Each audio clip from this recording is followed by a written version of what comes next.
James slumped into his seat on the near-empty train, exhausted from another late shift. The rhythmic clatter of the wheels against the tracks was almost soothing. He glanced at his reflection in the window, his own weary eyes staring back, before noticing something strange.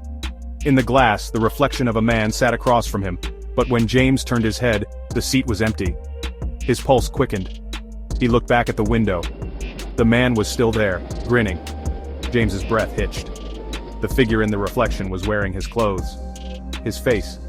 But the grin, too wide, too unnatural, belonged to something else entirely. The train lights flickered. The reflection's grin stretched further, lips peeling back to reveal jagged teeth. Its hand lifted in the glass, fingers twisting unnaturally, reaching. James turned to run, but the train car was different now, endless rows of seats, stretching into darkness.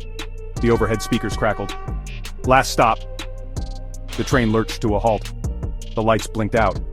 A whisper slithered through the blackness, right behind his ear. "Your stop." Cold fingers wrapped around his throat. James gasped, struggling, but his lungs refused to fill. He thrashed, kicking, clawing, until his body suddenly felt lighter. The train lights flickered back on. James sat motionless, staring straight ahead. The doors slid open.